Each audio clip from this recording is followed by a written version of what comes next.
ಬಯಾಲಜಿಯಲ್ಲಿ what are the 7 branches of ಬಯಾಲಜಿಯಲ್ಲಿ ನೋಡ್ತಾ ಹೋಗೋಣ. ಬಯಾಲಜಿನಲ್ಲಿ ಮೊದಲನೇದಾಗಿ ನಾವು 7 ರೀತಿಯಾದ ಬ್ರಾಂಚಸ್ನ ನೋಡ್ತಾ ಹೋಗ್ತೀವಿ.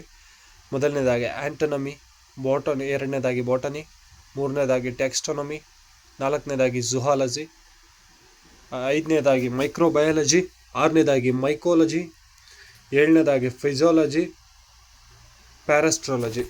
ಇಷ್ಟು ಬ್ರಾಂಚ್ಗಳನ್ನ ನಾವು ನೋಡ್ತಾ ಹೋಗ್ತೀವಿ. ಯಾಕೆ ಇದು ನಮಗೆ ಒಂದು ಇಂಪಾರ್ಟೆನ್ಸ್ ಅನ್ನುವಂಥದ್ದು ನೋಡ್ತಾ ಹೋಗ್ತೀವಿ. ಬಯಾಲಜಿ ಅನ್ನುವಂಥದ್ದು ಜೀವಶಾಸ್ತ್ರದಲ್ಲಿ ಸಾಕಷ್ಟು ಬ್ರಾಂಚ್ಗಳು ಬರ್ತಾ ಹೋಗ್ತವೆ. ಅದರಲ್ಲಿ ಮೊದಲನೇದಾಗಿ ನಾವು ಆಂಟೋನಮಿನ ನೋಡ್ತಾ ಹೋಗೋಣ. Anatomy, the study of the form and functions. Anatomy ಅನ್ನುವಂಥದ್ದನ್ನ ನಾವು ಅದರ ಕಾರ್ಯವನ್ನು ಮತ್ತು ಫಾರ್ಮನ್ನು ಸ್ಟಡಿ ಮಾಡ್ತಾ ಹೋಗ್ತೀವಿ. ಮುಂದಿನದು botany. What is the botany ಅನ್ನುವಂಥದ್ದು ನೋಡೋದಾದರೆ, botany is the scientific study of the plant life. ಬಾಟನಿಯಿಂದ ನಾವು ಒಂದು ಸಸ್ಯದ ವೈವಾಹಿಕ ಸ್ಥಿತಿಯನ್ನು ನೋಡ್ಬೋದು. ನೆಕ್ಸ್ಟ್ ಪ್ರೊಸೆಸ್ನ ನೋಡೋದಾದರೆ taxonomy.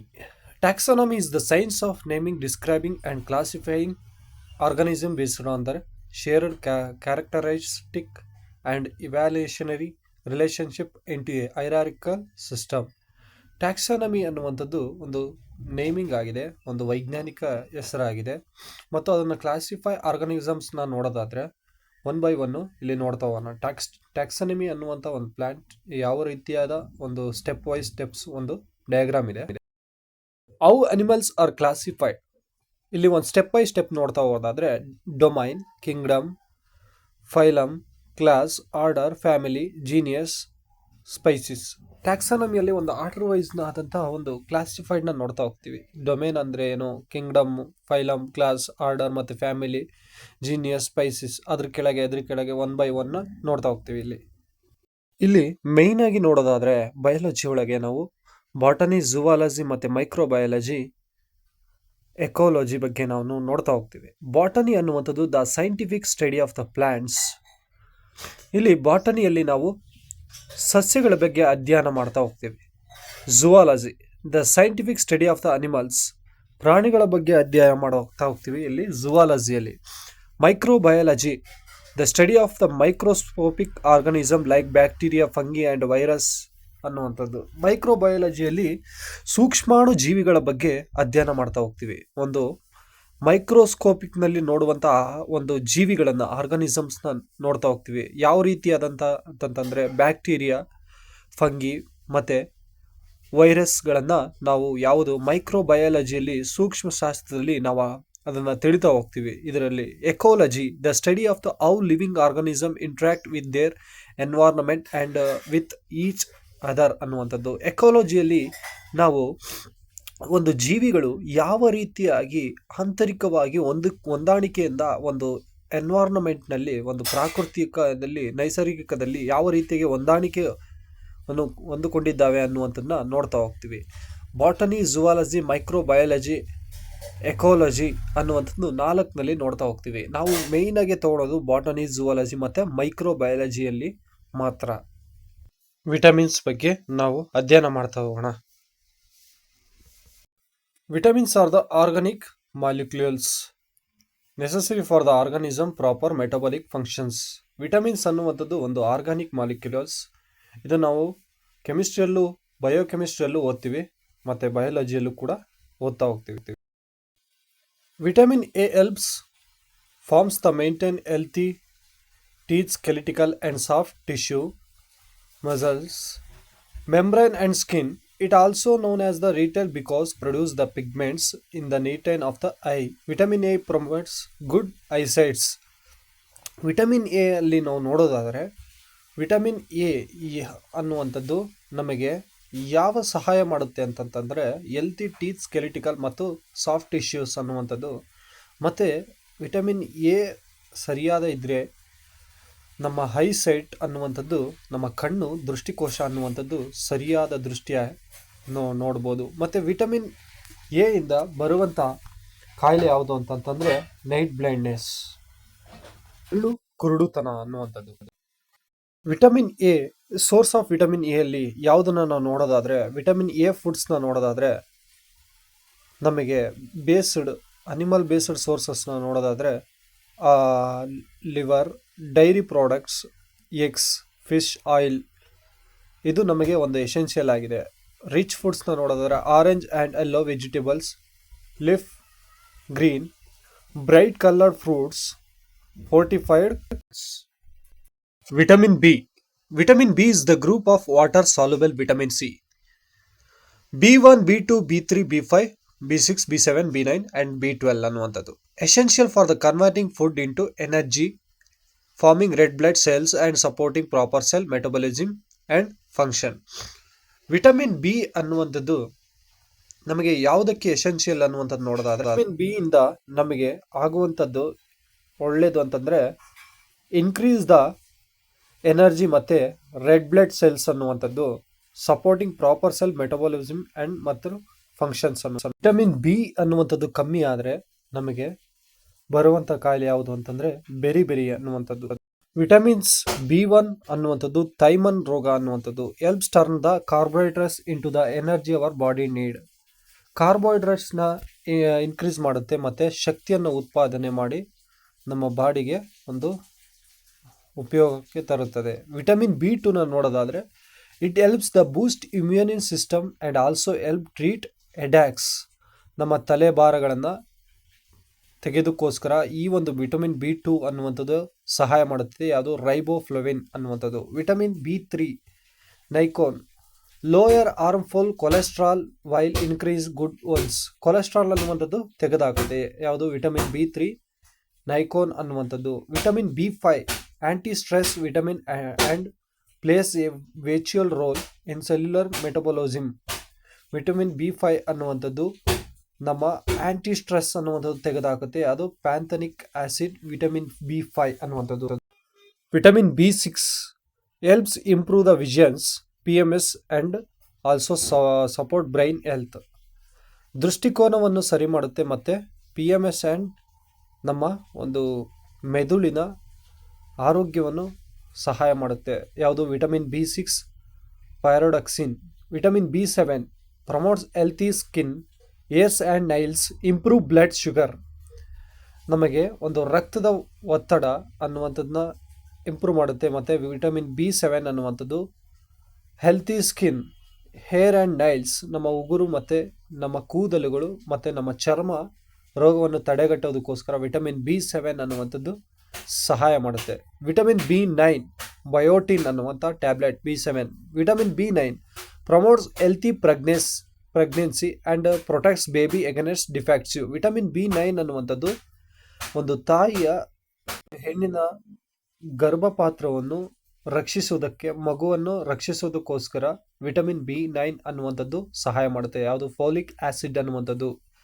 Vitamin B12 helps make the red blood cells, DNA and the normal nerve functions ಅನ್ನುವಂಥದ್ದು. ವಿಟಮಿನ್ B12 ಅನ್ನುವಂಥದ್ದು ಕೆಂಪು ರಕ್ತ ಕಣಗಳನ್ನು ಉತ್ಪಾದಿಸಿ DNA ಡಿಯೋಕ್ಸಾನೈಟ್ ಅನ್ನುವಂಥದ್ದನ್ನ ಉತ್ಪತ್ತಿ ಮಾಡುತ್ತದೆ. DNA and normal nerve functions ಅನ್ನುವಂಥದ್ದು ಮಾಡ್ತಾ ಹೋಗುತ್ತೆ. ವಿಟಮಿನ್ B12 ಅನ್ನುವಂಥದ್ದು ಕಾಬಲ್ ಮಿನ್ ಅನ್ನುವಂಥದ್ದು.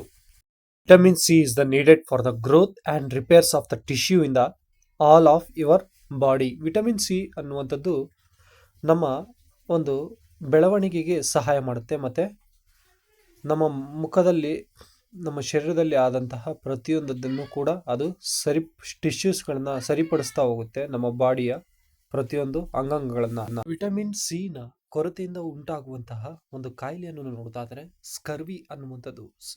ಸ್ಕರ್ವಿಯಿಂದ ಉಂಟಾಗುವಂತಹ ಕಾಯಿಲೆ ಯಾವುದು ಅಂತಂದರೆ ಯಾವ ವಿಟಮಿನ್ನಿಂದ? ವಿಟಮಿನ್ C ಕೊರತೆ ಆದರೆ ಸ್ಕರ್ವಿ ಅನ್ನುವಂಥ ಕಾಯಿಲೆ ಬರುತ್ತದೆ. ವಿಟಮಿನ್ C ಕೊರತೆ ಕಮ್ಮಿ ಆದಾಗ ತಿನ್ನುವಂಥ ಹಣ್ಣುಗಳನ್ನು ನೋಡೋದಾದರೆ ಯಾವ ಫುಡ್ಸು? ಸ್ಟ್ರಾಬೆರಿ, ಆರೆಂಜ್, ಗ್ರೇಪ್ಸ್, ಸ್ಯಾಂಡ್ಯೂಥೆರೋನ್, barrier, kiwi, brussel sprout, sweet pepper, guava, papaya. Vitamin D is an essential fat soluble nutrients the body needs of the absorb calcium and the phosphorus for the building strong bones and the teeth and to support the nervous muscles and immune system. Vitamin D ಅನ್ನುವಂಥದ್ದನ್ನ ನೋಡೋದಾದರೆ ಅದು ಬಾಡಿಗೆ ಅನ್ನುವಂಥದ್ದು fat soluble nutrients ಅನ್ನುವಂಥದ್ದು ತುಂಬ ಮುಖ್ಯ ಆಗಿದೆ. Body needs to observe the calcium phosphorus for the building strong bones. ನಮ್ಮ ಮೂಳೆಗಳನ್ನು ಬಲಶಾಲಿಗೊಳಿಸುವುದಕ್ಕೆ ವಿಟಮಿನ್ ಡಿ ಅನ್ನುವಂಥದ್ದು ಸಹಾಯದಾಯಕ ಆಗಿದೆ. ಮತ್ತು ನಮ್ಮ ಹಲ್ಲುಗಳನ್ನು ಗಟ್ಟಿ ಮಾಡಲು ಈ ಒಂದು ವಿಟಮಿನ್ ಸಿ ಅನ್ನುವಂಥದ್ದು ಸಹಾಯ ಮಾಡುತ್ತದೆ. ಮತ್ತು ನಮ್ಮ ನರ ಮತ್ತು ನಮ್ಮ ಮಾಂಸಖಂಡಗಳಿಗೆ ತುಂಬ ಉಪಯೋಗವಾದಂಥದ್ದು ವಿಟಮಿನ್ ಡಿ. ವಿಟಮಿನ್ ಡಿ ಅನ್ನುವಂಥದ್ದು ಕಮ್ಮಿ ಆದರೆ ನಮ್ಮ ಬಾಡಿಯಲ್ಲಿ ಉಂಟಾಗುವಂಥ ಕಾಯಿಲೆ ಯಾವುದು ಅಂತಂದರೆ ರಿಕೆಟ್ಸ್ ಅನ್ನುವಂಥದ್ದು. ರಿಕೆಟ್ಸ್ ವಿಟಮಿನ್ ಡಿ ಕಮ್ಮಿ ಆದಲ್ಲಿ ಬರುವಂಥ ಕಾಯಿಲೆ, ಡಿಸೀಸಸ್. ಪ್ಲಾಂಟ್ ಡಿಸೀಸನ್ನು ಇಲ್ಲಿ ನೋಡ್ತಾ ಹೋಗೋಣ. ಪ್ಲಾಂಟ್ ಡಿಸೀಸಸ್ ಅನ್ನು ನೋಡ್ತಾ ಹೋಗೋಣ. ಫ್ರೂಟಲ್ಲಿ ನಾವು ನೋಡ್ತಾ ಹೋಗೋದಾದರೆ ಟೊಮೊಟೊದಲ್ಲಿ ಕಂಡುಬರುವಂತಹ ಕಾಯಿಲೆ ಯಾವುದು ಅಂದರೆ ಟ್ವಿಸ್ಟೆಡ್ ಲೀಫ್ ಡಿಸೀಸಸ್ ಅನ್ನುವಂಥದ್ದು. ಲೆಮನ್ ಯೆಲ್ಲೋಯಿಂಗ್ ಆಫ್ ವೇನ್ಸ್ ಅನ್ನುವಂಥ ಕಾಯಿಲೆ ಕಂಡುಬರುತ್ತದೆ. ಆಲ್ಮಂಡ್ ಸ್ಟ್ರಿಕ್ ಪ್ಯಾಟ್ರನ್ ಅನ್ನುವಂಥದ್ದು. ಮಸ್ಟರ್ಡ್ ಮೋಸಿಕ್ ಅನ್ನುವಂಥದ್ದು. ಸಿಸೋಮೋಮ್ ಫೈಲೋಡಿ ಅನ್ನುವಂಥದ್ದು. ಪಿಲೋಡಿ. ಬೀಟ್ರೂಟ್ ಟ್ವಿಸ್ಟೆಡ್ ಅಪೆಕ್ಸ್ ಅನ್ನುವಂಥದ್ದು. ಲೇಡಿ ಫಿಂಗರ್ನಲ್ಲಿ ಕಂಡುಬರುವಂಥದ್ದು ಯೆಲ್ಲೋ ವೇನ್ ಮೋಸಿಕ್ ಅನ್ನುವಂಥದ್ದು. Sugar cane grass shoot diseases ಅನ್ನುವಂಥದ್ದು. ಪಪ್ಪಾಯಲ್ಲಿ ಕಂಡುಬರುವಂಥದ್ದು ಯಾವುದು ಅಂದರೆ ಮೋಸಿಕ್ ಅನ್ನುವಂಥದ್ದು. ಬನಾನದಲ್ಲಿ ಮೋಸಿಕ್ ಅನ್ನುವಂಥದ್ದು. ಪಪ್ಪಾಯಿ ಮತ್ತು ಬನಾನದಲ್ಲಿ ಎರಡೂ ಕಂಡುಬರುವಂಥದ್ದು ಮೋಸಿಕ್ ಅನ್ನುವಂಥ ಒಂದು ಡಿಸೀಸಸ್ ಅನ್ನುವಂಥದ್ದು. ವೈರಲ್ ಡಿಸೀಸಸ್ ಇನ್ ಅನಿಮಲ್, ಪ್ರಾಣಿಗಳಲ್ಲಿ ಕಂಡುಬರುವಂಥ ವೈರಸ್ ಮತ್ತು ಡಿಸೀಸಸ್ ಅನ್ನುವಂಥದ್ದನ್ನ ನೋಡ್ತಾ ಹೋಗೋಣ. ಕೌವಲ್ಲಿ ಹಸುವಿನಲ್ಲಿ ಕಂಡುಬರುವಂಥದ್ದು ಏರೋಪ್ಸ್ ವೈರಸ್ ಅನ್ನುವಂಥದ್ದು ಕಂಡುಬರುತ್ತೆ. ಡಿಸೀಸನ್ನು ನೋಡೋದಾದರೆ ಎರ್ಪೋಸ್ ಜೋಸ್ಟರ್ ಅನ್ನುವಂಥದ್ದು ಕಂಡುಬರುತ್ತೆ. ಹಸುವಿನಲ್ಲಿ ಬ್ಲೂ ಟಾಂಗ್ ವೈರಸ್ ಅನ್ನುವಂಥದ್ದು ಮತ್ತು ಬ್ಲೂ ಟಾಂಗ್ ಅನ್ನುವಂಥದ್ದು. ವೇರಿಯಲ್ ವೆಕೆನಿಯೋ ವೈರಸ್ ಅನ್ನುವಂಥದ್ದು ಕಂಡುಬರುತ್ತೆ. ಮತ್ತು ಡಿಸೀಸಸ್ ಅಲ್ಲಿ ಸ್ಮಾಲ್ ಪೋಕ್ಸ್ ಅನ್ನುವಂಥದ್ದು. ನೆಕ್ಸ್ಟ್ ಬೊಫೆಲೋದಲ್ಲಿ ನೋಡೋದಾದರೆ ಪೋಕ್ಸ್ ವೆರಿಡಿ ಆರ್ಥೋಪಾಕ್ಸ್ ಅನ್ನುವಂಥ ವೈರಸ್ ಕಂಡುಬರುತ್ತದೆ. ಮತ್ತು ಡಿಸೀಸಸ್ ಅನ್ನುವಂಥದ್ದು ಸ್ಮಾಲ್ ಪೋಕ್ಸ್ ಅನ್ನುವಂಥದ್ದು. ಡೊಮೆಸ್ಟಿಕ್ ಅನಿಮಲ್ಸಲ್ಲಿ ರ್ಯಾಬ್ಡೋ ವೆಜಿಯೋಶಿಲ್ ವೈರಸ್ ಅನ್ನುವಂಥದ್ದು. ಡಿಸೀಸಸ್ ಅನ್ನುವಂಥದ್ದು ಫೆವರ್ ಅನ್ನುವಂಥದ್ದು. ನಾಯಿಯಲ್ಲಿ ಕಂಡುಬರುವಂಥದ್ದು ವೈರಸ್ ಸ್ಟೆರಟ್ ವೈರಸ್ ಅನ್ನುವಂಥದ್ದು. ಕಾಯಿಲೆ ಅನ್ನೋದು ನೋಡೋದಾದರೆ ರೇಬಿಸ್ ಅನ್ನುವಂಥದ್ದು. ಕೌಸ್ ಆ್ಯಂಡ್ ಬೊಫೆಲೋ ಪ್ಯಾಕ್ರೋ ವೆರೈಟಿ ಎಫ್ತೋ ವೈರಸ್ ಮತ್ತು ಡಿಸೀಸಸ್ ಅನ್ನೋದು ಮೌತ್ ಗ್ಲ್ಯಾಂಡ್ ಇನ್ಫೆಕ್ಷನ್ ಅನ್ನುವಂಥದ್ದು. ಕೌ ಆ್ಯಂಡ್ ಬೊಫೆಲೋ ಪ್ಯಾರಾಮೆಕ್ಸ್ ವೆರೈಟಿ ಮೆರವೆಲ್ ವೈರಸ್ ಆ್ಯಂಡ್ ರ್ಯಾಂಡೋಪೆರಸ್ ಡಿಸೀಸಸ್ ಅನ್ನುವಂಥದ್ದು ಕಾಯಿಲೆ. ವೈರಲ್ ಡಿಸೀಸಸ್ ಇನ್ ಹ್ಯೂಮನ್ ಬೀಯಿಂಗಲ್ಲಿ ನಾವು ಮನುಷ್ಯನಲ್ಲಿ ಕಂಡುಬರುವಂತಹ ಒಂದು ಕಾಯಿಲೆಯನ್ನು ನೋಡೋದ ಮತ್ತು ಅಫೆಕ್ಟೆಡ್ ಆರ್ಗನ್ಸ್ಗೆ ನೋಡೋಣ. ಕಾಯಿಲೆಯಲ್ಲಿ ಮೊದಲನೇದಾಗಿ ಏಡ್ಸ್ ಅನ್ನುವಂಥದ್ದು ಕಾಯಿಲೆ ಬರುತ್ತೆ. ಅದಕ್ಕೆ ತಕ್ಕಂತೆ ಇಮ್ಯೂನಿ ಸಿಸ್ಟಮ್ಗೆ ಅಫೆಕ್ಟ್ ಆಗುತ್ತೆ. ಹೈಡ್ರೋಬಿಫಿಯೋ ರೇಬಿಸ್ಗೆ brain and spinal cord nervous ಸಿಸ್ಟಮ್ಗೆ ಅಫೆಕ್ಟ್ ಆಗುತ್ತೆ. ಯಾವ ಆರ್ಗನ್ಸ್ಗೆ ಅಫೆಕ್ಟ್ ಆಗುತ್ತೆ ಅನ್ನೋದು ನೋಡೋದಾದ್ರೆ polio spinal cord and muscles weakness. Spinal cord ಅನ್ನುವಂಥದ್ದು ಅಫೆಕ್ಟ್ ಆಗುತ್ತೆ ಮತ್ತು ಮಸಲ್ಸ್ ವೀಕ್ನೆಸ್ ಆಗುವಂಥದ್ದಾಗುತ್ತೆ. ಇನ್ಫ್ಲೂಯೆನ್ಸಾ ಅನ್ನುವಂಥದ್ದು ಇರಿಟೇಷನ್ ಅಂತ ಹೇಳ್ಬೋದು. ನೋಸ್ ಥ್ರೋಟ್ ಆ್ಯಂಡ್ ಲಂಗ್ಸ್ಗೆ ಒಂದು ಅಫೆಕ್ಟೆಡ್ ಆಗುತ್ತೆ. ಎನ್ಕೋಫೆಲೈಟಿಸ್ ಅನ್ನುವಂಥದ್ದು ಹ್ಯೂಮನ್ ಸಿಸ್ಟಮ್ ಅನ್ನುವಂಥದ್ದು. ಮಮ್ಸ್ ಮಂಗನ ಕಾಯಿಲೆ. ಪ್ಯಾರೋಟಿಟಿಕ್ ಗ್ಲ್ಯಾಂಡ್ಸ್ ಆ್ಯಂಡ್ ಸಲೈವರಿ ಗ್ಲ್ಯಾಂಡ್ಸ್ ಅನ್ನುವಂಥದ್ದು. ಎರೋಪ್ಸ್ ಅನ್ನುವಂಥದ್ದು ಸ್ಕಿನ್ಗೆ ಅಫೆಕ್ಟ್ ಆಗುತ್ತೆ. ಮೆಸಲ್ ಎಂಟರ್ ಬಾಡಿಗೆ. ಸ್ಮಾಲ್ ಪೋಕ್ಸ್ ಎಂಟರ್ ಬಾಡಿಗೆ ಅಫೆಕ್ಟ್ ಆಗುತ್ತೆ. ಇಷ್ಟು ಡಿಸೀಸಸ್ಗಳನ್ನ ನಾವು ನೋಡಿದ್ವಿ. ಯಾವುದು ಹ್ಯೂಮನ್ ಬೀಯಿಂಗಲ್ಲಿ ಕಂಡುಬರುವಂಥದ್ದು. ಸಸ್ಯ ಜೀವಕೋಶ ಪ್ಲಾಂಟ್ ಸೆಲ್ ಮತ್ತು ಅನಿಮಲ್ ಸೆಲ್ ಪ್ರಾಣಿಯ ಜೀವಕೋಶವನ್ನು ನೋಡ್ತಾ ಹೋಗೋಣ. ಮೊದಲನೇದಾಗಿ ಸಸ್ಯ ಜೀವಕೋಶವನ್ನು ನೋಡ್ತಾ ಹೋಗೋಣ. ಸಸ್ಯ ಜೀವಕೋಶದಲ್ಲಿ ribosomes, nucleus, peroxisomes, chloroplast, amyloplast, mitochondria, vacuole, cytoskeleton, cell membrane, cell wall, Golgi apparatus, smooth endoplasmic rough endoplasmic nucleus ಅನ್ನುವಂಥದ್ದನ್ನು ನೋಡ್ತಾ ಹೋಗ್ತೇವೆ. ಎರಡು ರೀತಿಯಾದ ಸೆಲ್ಸ್ನ ನೋಡ್ತಾ ಹೋಗ್ತೀವಿ. ಒಂದು ಯುಕ್ಯಾರಿಯೋಟಿಕ್ ಕೋಶ ಮತ್ತು ಪ್ರೊಕ್ಯಾರಿಯೋಟಿಕ್ ಕೋಶಗಳು ಅನ್ನುವಂಥದ್ದು. ಯುಕ್ಯಾರಿಯೋಟಿಕ್ ಕೋಶಗಳು ಎಲ್ಲಿ ಕಂಡು ಬರ್ತವೆ ಅನ್ನೋದು ನೋಡೋದಾದರೆ, eukaryotic cells are found in plants, animal, fungi and protista, including protista and ಆಲ್ಗಿಯಲ್ಲಿ. ಇಂತಹ ಒಂದು ಜೀವಿಗಳಲ್ಲಿ ಯುಕ್ಯಾರಿಯೋಟಿಕ್ ಕೋಶಗಳು ಅನ್ನುವಂಥದ್ದು ಕಂಡುಬರುತ್ತೆ. ಪ್ರೊಕ್ಯಾರಿಯೋಟಿಕ್ ಕೋಶಗಳು ಬ್ಯಾಕ್ಟೀರಿಯಾ ಮತ್ತು ಆರ್ಕೆ ಅಂಥವುಗಳಲ್ಲಿ ಕಂಡುಬರುತ್ತೆ. ಇದು ಮಣ್ಣಿನಲ್ಲಿ ಮಿಶ್ರಣವಾಗಿರಬಹುದು. ಸಸ್ಯ ಜೀವಕೋಶದಲ್ಲಿ ಎಷ್ಟು ರೀತಿಯಾದ ಅಂಗಾಂಶಗಳನ್ನು ನೋಡೋದಾದರೆ, ಪ್ಯಾರೆಂಕೈಮಾ, ಕೋಲನ್ಕೈಮಾ, ಸ್ಕೈಲನ್ಕೈಮಾ, ಝೈಲಮ್ ಮತ್ತು ಫೈಲಮ್ ಅನ್ನುವಂಥದ್ದು 6 ಪ್ಲಾಂಟ್ಸ್ ಸೆಲ್ ಆಫ್ ಟಿಶ್ಯೂಸ್ ಅನ್ನುವಂಥದ್ದನ್ನ ನೋಡ್ತಾ ಹೋಗ್ತೀವಿ. ರೈಬೋಸೋಮ್ಸ್ನ ಮುಖ್ಯವಾದ ಕಾರ್ಯಗಳನ್ನು ನೋಡೋದಾದರೆ, ribosomes main function is the protein synthesis ಅಂತಲೇ ಕರಿಬೋದು.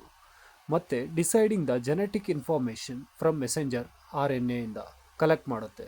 ಮತ್ತು produce the amino acids a functions of protein ಅನ್ನುವಂಥದ್ದು. The ribosomes reads the RNA sequence in seeds of 3 nucleotides codons ಅನ್ನುವಂಥದ್ದನ್ನ ರೀಡ್ ಮಾಡುತ್ತೆ. ನೋಡೋದಾದರೆ ಮೈಟೋಕಾಂಡ್ರಿಯಾ ಅನ್ನುವಂಥದ್ದು ಪವರ್ ಹೌಸ್ ಆಫ್ ಸೆಲ್ ಅಂತ ಇದನ್ನು ನಾವು ಕರಿತೀವಿ. Mitochondria primary function is the energy production through the cellular respiration converting food into ATP. Mitochondria ಒಂದು ಕಾರ್ಯವನ್ನು ನೋಡೋದಾದರೆ ಇದನ್ನು ಶಕ್ತಿಯ ಉತ್ಪಾದನೆಯ ಕೇಂದ್ರ ಅನ್ನುವಂಥದ್ದನ್ನು ಕರೀತಾರೆ. ಇದು ಕನ್ವರ್ಟ್ ಇಂಟು ಫುಡ್ ಇಂಟು ATPನ ಕನ್ವರ್ಟ್ ಮಾಡುತ್ತೆ. ದ ಸೆಲ್ಸ್ ಎನರ್ಜಿ ಕರೆನ್ಸಿ ಅಂತಲೇ ಇದನ್ನು ಕರಿಬೋದು. Play crucial roles regulating metabolism, ಸೆಲ್ನ ಗ್ರೋತ್ ಮಾಡುವಂಥದ್ದು ಮತ್ತು ಸೆಲ್ನ ಡೆತ್ನ as well as managing chloroplast are the organelles in plant cells and algae that is the perform photosynthesis converting light energy water and carbon dioxide into chemical energy. ಪತ್ರಹರಿತಿನ ಕೆಲಸವನ್ನು ನೋಡೋದಾದರೆ, ಸಸ್ಯದ ಕೋಶದಲ್ಲಿ ಆಲ್ಗೆ ಅನ್ನುವಂಥದ್ದನ್ನ ಪ್ರಿಪೇರ್ ಮಾಡುತ್ತೆ. Photosynthesis converting to light energy ಅನ್ನುವಂಥದ್ದು. Photosynthesis this is a main function of the chloroplast where the capture light energy using the pigment chlorophyll and other accessory pigments ಅನ್ನುವಂಥದ್ದು. Chloroplast ಅನ್ನುವಂಥದ್ದು ಒಂದು ದ್ವಿತೀಯ ಸಂಶ್ಲೇಷಣೆಯನ್ನು ಹೊಂದಿದೆ ಮತ್ತು ಗಾಲ್ಗಿ ಕಾಂಪ್ಲೆಕ್ಸ್ ಅನ್ನುವಂಥದ್ದು. The Golgi body is a portion of the cell that's made of the membranes and there's different types of membranes. Some of them are the tubulars and some of them vessels. The Golgi is located, Golgi complex ಅನ್ನುವಂಥದ್ದು ಇಲ್ಲಿ located ಆಗಿದೆ ಅಂದರೆ right near the nucleus. It is a called perinuclear body ಅನ್ನುವಂಥದ್ದು. Cell nucleus is membrane bound organelle found in eukaryotic ಸೆಲ್ನಲ್ಲಿ nucleus ಅನ್ನುವಂಥದ್ದು ಕಂಡು ಬರುತ್ತೆ. ನಾವಿಲ್ಲಿ eukaryotic cells contains cells genetic materials ಅನ್ನುವಂಥದ್ದು, ಫಾರ್ಮ್ ಆಫ್ ದ ಕ್ರೋಮೋಸೋಮ್ಸ್ ಅನ್ನುವಂಥದ್ದು. DNA ಫುಲ್ ಫಾರ್ಮ್ನ ನೋಡೋದಾದರೆ ಡಿಯಾಕ್ಸೋ ರೈಬೋನ್ಯೂಕ್ಲಿಕ್ ಆಸಿಡ್ ಅನ್ನುವಂಥದ್ದು. RNA ಫುಲ್ ಫಾರ್ಮ್ ನೋಡೋದಾದರೆ ರೈಬೋನ್ಯೂಕ್ಲಿಕ್ ಆಸಿಡ್ ಅನ್ನುವಂಥದ್ದು. DNA ಒಂದು ಕೆಲಸವನ್ನು ನೋಡೋದಾದರೆ store, transmit and use the genetic information to direct the development, survival and reproduction of an organism ಅನ್ನುವಂಥದ್ದು DNA ಒಂದು ಕಾರ್ಯ ಅನ್ನುವಂಥದ್ದು. ಮೈಟೋಕಾಂಡ್ರಿಯನ್ನು ಕಂಡುಹಿಡಿದುವಂಥ ವ್ಯಕ್ತಿ ಯಾರು ಅಂತಂತಂದರೆ ಸ್ವಿಸ್ ಬಯಾಲಜಿಸ್ಟ್ ಆಲ್ಬರ್ಟ್ ವಾನ್ ಕೊಲ್ಕೀರ್ ಅನ್ನುವಂಥವರು. ಆದರೆ ಅದಕ್ಕೆ ಹೆಸರನ್ನು ನಾಮಕರಣ ಮಾಡಿದಂಥ ವ್ಯಕ್ತಿ ಯಾರು ಅಂತಂತಂದರೆ ರಿಚರ್ಡ್ ಆಲ್ಟರ್ಮನ್ ಅನ್ನುವಂಥವರು ಇದಕ್ಕೆ ನಾಮಕರಣ ಅನ್ನುವಂಥದ್ದು 1898ರಲ್ಲಿ ನಾಮಕರಣ ಅನ್ನುವಂಥದ್ದು ಮಾಡ್ತಾರೆ. ಸಸ್ಯ ಜೀವಕೋಶವನ್ನು ಕಂಡುಹಿಡಿದಂಥ ವ್ಯಕ್ತಿ ಯಾರು ಅನ್ನೋದಾದರೆ ರಾಬರ್ಟ್ ಹುಕ್ ಅನ್ನುವಂಥವರು. ಮೈಟೋಕಾಂಡ್ರಿಯದ ಒಂದು ಕಾರ್ಯವನ್ನು ನೋಡೋದಾದರೆ functions of the mitochondria mitochondria ಅನ್ನುವಂಥದ್ದು ಎ ಟಿ ಪಿ ಎನರ್ಜಿ ಅನ್ನುವಂಥದ್ದನ್ನ ಪ್ರೊಡಕ್ಷನ್ ಮಾಡುತ್ತೆ. ರೆಗ್ಯುಲೇಷನ್ ಆಫ್ ದ ಇಮ್ಯುನಿಟಿ ಅನ್ನುವಂಥದ್ದು, ಕ್ಯಾಲ್ಸಿಯಂ ಅನ್ನುವಂಥದ್ದನ್ನ ಬ್ಯಾಲೆನ್ಸ್ ಮಾಡುವಂಥದ್ದಾಗಿದೆ. Cell death and renewal, stem cell regulation ಅನ್ನುವಂಥದ್ದನ್ನ ಮೈಟೋಕಾಂಡ್ರಿಯಾ ಅನ್ನುವಂಥದ್ದು ಪ್ರವರ್ತಿಸುತ್ತದೆ.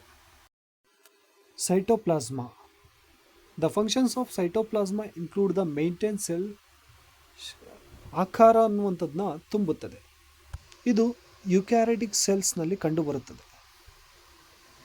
ಇದರ ಒಂದು ಕಾರ್ಯವನ್ನು ನೋಡೋದಾದರೆ, ಇದು suspending organelles acting as a site of many vital biochemical processes like ಜಿಯೋಲೈಸಿಸ್ and protein synthesis, facilitating the transport the nutrients ಅನ್ನುವಂಥದ್ದನ್ನ ಟ್ರಾನ್ಸ್ಪೋರ್ಟ್ ಮಾಡುತ್ತೆ. ಮತ್ತು material through cytoplasmic streaming and providing buffer and protective medium for the organelles and cells genetic materials ಅನ್ನುವಂಥದ್ದು. ಪ್ರಾಣಿಯ ಜೀವಕೋಶ, ಪ್ರಾಣಿಯ ಜೀವಕೋಶದಲ್ಲಿ ಕಂಡುಬರುವಂತಹ ನೋಡುವುದಾದರೆ ribosomes, cell wall, cytoplasm, nucleus, endoplasmic reticulum, centrosomes, Golgi body, lysosomes, mitochondria, microtubules, cell membrane, cytoplasm ಅನ್ನುವಂಥದ್ದು.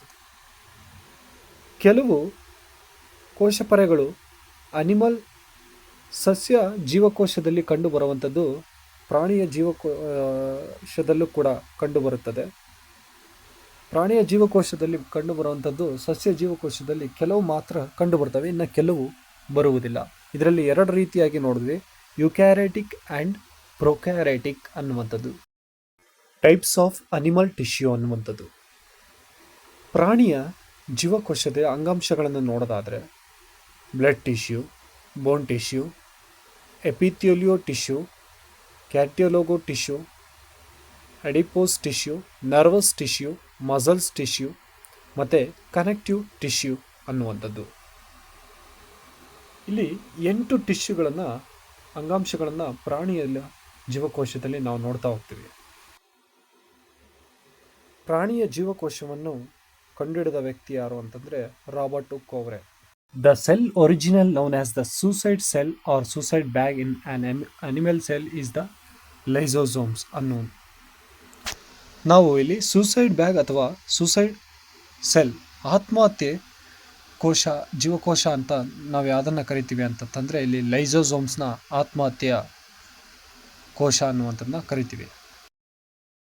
Chromosomes are found in nucleus of the eukaryotic cells. Chromosomes ಅನ್ನುವಂಥದ್ದು eukaryotic ಜೀವಕೋಶದಲ್ಲಿ ಕಂಡುಬರುತ್ತದೆ. ಅದು ಸಸ್ಯದಲ್ಲಿ ಮತ್ತು ಪ್ರಾಣಿಯಲ್ಲಿ ನಡೆಯುವಂಥ ಸಂತಾನೋತ್ಪತ್ತಿ ಅನ್ನುವಂಥದ್ದು. ಇನ್ನು ನ್ಯೂಕ್ಲಿಯೈಡ್ ರೀಜನ್ ಆಫ್ ದ ಪ್ರೊಕ್ಯಾರಿಟಿಕ್ ಸೆಲ್ ಅನ್ನುವಂಥದ್ದು ನೋಡೋದಾದರೆ ಬ್ಯಾಕ್ಟೀರಿಯಾ ಅನ್ನುವಂಥದ್ದು. ಪ್ರಪಂಚದಲ್ಲಿ ಅತಿ ದೊಡ್ಡ ಬ್ಯಾಕ್ಟೀರಿಯಾವನ್ನು ನೋಡೋದಾದರೆ ಥಿಯೋಮಾರ್ಗರಿಟಾ ಮ್ಯಾಗ್ನಿಫಿಕಾ ಅನ್ನುವಂಥದ್ದು ಪ್ರಪಂಚದ ಅತಿ ದೊಡ್ಡ ಬ್ಯಾಕ್ಟೀರಿಯಾ ಅನ್ನುವಂಥದ್ದನ್ನು ನೋಡ್ತಾ ಹೋಗ್ತೀವಿ. ಅತಿ ಚಿಕ್ಕ ಬ್ಯಾಕ್ಟೀರಿಯಾ ಯಾವುದು ಈ ಪ್ರಪಂಚದಲ್ಲಿ ಅಂತ ನೋಡೋದಾದರೆ ಮೈಕೋಪ್ಲಾಸ್ಮಾ ಜೆನಿಟಿಲಿಯಂ ಅನ್ನುವಂತಹ ಬ್ಯಾಕ್ಟೀರಿಯಾ. ಪ್ರಪಂಚದ ಅತಿ ದೊಡ್ಡ ವೈರಸ್ ಅನ್ನು ನೋಡೋದಾದರೆ ಪಾಂಡೋರೋ ವೈರಸ್ ಸ್ಯಾಲನಿಸ್ ಅನ್ನುವಂಥದ್ದು. ಅತಿ ಚಿಕ್ಕ ವೈರಸ್ ಅನ್ನು ನೋಡೋದಾದರೆ ಪೋರಸೆನ್ ಸೈರೋಕೋವೈರಸ್ ಟೈಪ್ 1 ಅನ್ನುವಂಥದ್ದು, PCV1 ಅನ್ನುವಂಥದ್ದು. ಟೋಟಲ್ ಕ್ರೋಮೋಸೋಮ್ಸ್ ಅನ್ನುವಂಥದ್ದು ನೋಡೋದಾದರೆ 46 ಕ್ರೋಮೋಸೋಮ್ಸ್ ಅನ್ನುವಂಥದ್ದು ಪರ್ ಸೆಲ್. ಸೆಕ್ಸ್ ಕ್ರೋಮೋಸೋಮ್ಸ್ ಅನ್ನುವಂಥದ್ದು ನೋಡೋದಾದರೆ 1 ಪೇರ್ ಆಫ್ 6 ಕ್ರೋಮೋಸೋಮ್ಸ್ ಅನ್ನುವಂಥದ್ದು ಮೇಲ್ಸಲ್ಲಿ XY, 1X and 1Y chromosomes, ಫಿಮೇಲಲ್ಲಿ 2 ಕ್ರೋಮೋಸೋಮ್ಸ್ ಅನ್ನುವಂಥದ್ದು. ಬ್ರಾಂಚಸ್ ಆಫ್ ಮೆಡಿಸನ್ಸ್ನ ನೋಡೋದಾದರೆ ಕಾರ್ಡಿಯೋಲಜಿ ಮೊದಲನೇದಾಗಿ, ಇದು ಹೃದಯಕ್ಕೆ ಸಂಬಂಧಪಟ್ಟಂಥ ಒಂದು ಮೆಡಿಸಿನ್. ಹೃದಯದ ಹಾರ್ಟ್ ಅಟ್ಯಾಕ್ ಬರುವಾಗ ಯಾವ ರೀತಿಯಾದ ಒಂದು ಸಿಂಪ್ಟಮ್ಸನ್ನು ನೋಡೋದಾದರೆ ಚೆಸ್ಟ್ ಪೇನ್ ಆರ್ ಡಿಸ್ಕಂಫರ್ಟ್ ಅನ್ನುವಂಥದ್ದು, ಶಾರ್ಟ್ನೆಸ್ ಆಫ್ ಬ್ರೀತ್, ಸ್ವೆಟ್ಟಿಂಗ್ ಬೆವರುವಿಕೆ, feeling unusually tired for no reason, light headedness or sudden dizziness, nausea and vomiting, pain in the back shoulder and jaw. Dermatology, is a medical specialty focused on diagnosing and treat condition of ಇದು skin as nails and muscles ಮೆಂಬ್ರೈನ್ಸ್ಗೆ ಸಂಬಂಧಪಟ್ಟ ಒಂದು department ಆಗಿದೆ. ಯೂರಿಯಾಲಜಿ ಯೂರಿಯಾಲಜಿ ಅನ್ನುವಂಥದ್ದು ಒಂದು ಮೂತ್ರ ಪಿಂಡದ ಸಮಸ್ಯೆಗೋಸ್ಕರವಾಗಿ suggestion ಮಾಡುವಂತಹ ಒಂದು ಬ್ರ್ಯಾಂಚ್ ಆಗಿದೆ. ಇದು both men and women and male reproductive ಸಿಸ್ಟಮ್ನ ಒಂದು ಪಾರ್ಟ್ ಆಗಿದೆ. ಯಾವುದು ಯೂರಿಯಾಲಜಿ ಅನ್ನುವಂಥದ್ದು. ಗ್ಯಾಸ್ಟ್ರೋ ಎಂಟ್ರಾಲಜಿ ಇದು ಡೈಜೆಸ್ಟಿವ್ ಸಿಸ್ಟಮ್ಗೆ ಸಂಬಂಧಪಟ್ಟಂಥದ್ದಾಗಿದೆ ಮತ್ತು stomach, small intestine, colon, rectum, liver, gallbladder and ಪ್ಯಾಂಕ್ರಿಯಸ್ಗೆ ಇದು ಒಂದು ಸಹಾಯ ಮಾಡುವಂತಹ ಒಂದು ಬ್ರ್ಯಾಂಚ್ ಆಗಿದೆ. Neurology is the medical speciality focused on the nervous system ಅನ್ನುವಂಥದ್ದು. ನ್ಯೂರಾಲಜಿ ಅನ್ನುವಂಥದ್ದು ನಮ್ಮ ಮೆದುಳಿನ ನರ್ವಸ್ ಸಿಸ್ಟಮ್ಗಳಿಗೆ ಸಹಾಯ ಮಾಡುವಂಥ ಒಂದು ಬ್ರ್ಯಾಂಚ್ ಆಗಿದೆ. ಸ್ಪೈನಲ್ ಕಾರ್ಟ್ ಆಗಿರ್ಬೋದು, ಮಿಡಲ್ ಅಬ್ಲಾಂಗ್ಲೇಟ್ ಆಗಿರ್ಬೋದು, ಪ್ರತಿಯೊಂದು ಅನ್ನುವಂಥದ್ದು. ಎಂಡ್ರೋಕ್ರೊನಾಲಜಿ ಇದು ಸಬ್ branches focusing on the specific glands, hormones ಮತ್ತು ಅಸೋಸಿಯೇಟ್ ಕಂಡೀಷನ್ ಮತ್ತು ಡಯಾಬಿಟಿಸ್ ಆ್ಯಂಡ್ ಮೆಟಬಾಲಿಸಮ್ ಥೈರಾಯ್ಡ್ಗೆ ಸಂಬಂಧಪಟ್ಟದಾಗಿದೆ.